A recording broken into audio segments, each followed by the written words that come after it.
নমস্কার। আজকে কেন্দ্রীয় বাজেট হলো।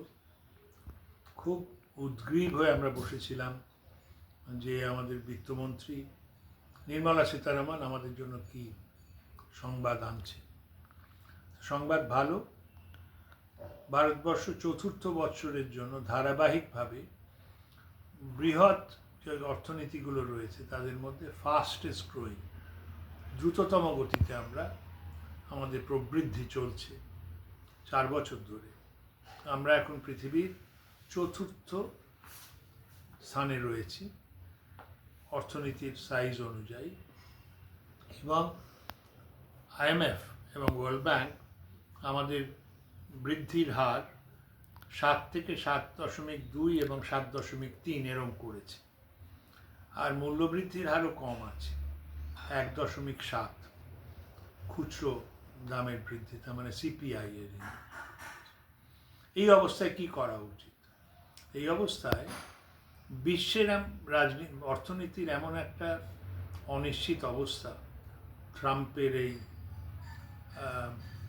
ট্যারিফ নিয়ে যে যুদ্ধ, সেই নিয়ে একটু সতর্কতার প্রয়োজন রয়েছে। সেই সতর্কভাবেই আমাদের মোদিজির সরকার নির্মলা সীতারামন আমাদের ফাইন্যান্স মিনিস্টার, উনি পদক্ষেপ নিয়েছেন। অনেকগুলি সদর্থকমূলক পদক্ষেপ রয়েছে, যেমন উৎপাদনশীলতা বাড়ার জন্য কয়েকটি সেক্টরে স্পেশাল ইন্টারভেনশন করা হচ্ছে। তাতে এআই রয়েছে, সেমিকন্ডাক্টর রয়েছে, এইগুলি। তারপর পুরনো যে লেগেসি ইন্ডাস্ট্রিয়াল ক্লাস্টার্স আছে তাদের জন্য রয়েছে। শহরের উন্নয়নের জন্য একটা পরিকল্পনা রয়েছে। রেলওয়ের যথেষ্ট বৃদ্ধি হচ্ছে। তারপর বিনিয়োগ, সরকারি বিনিয়োগ বাড়ানো হচ্ছে। তারপর ইনফ্রাস্ট্রাকচারের উপর অনেক খরচ করা হচ্ছে।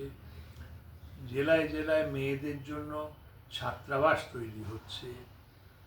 এরকম অনেক কাজ হচ্ছে। আমি খুব খুশি।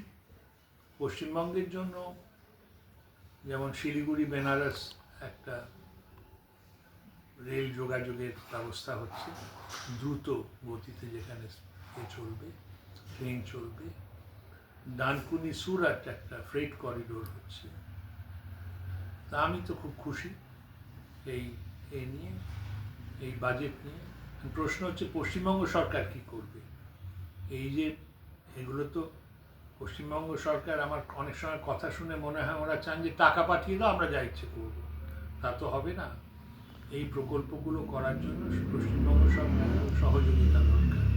আশা করব তৃণমূল সরকার খালি নেতিবাচক কিছু নেই, বাংলার জন্য কিছু নেই এ না বলে, যেগুলো রয়েছে সেগুলোর পুরো সুযোগ এবং সুবিধে নিয়ে পশ্চিমবঙ্গের উন্নতির হার বাড়িয়ে দেবেন। নমস্কার।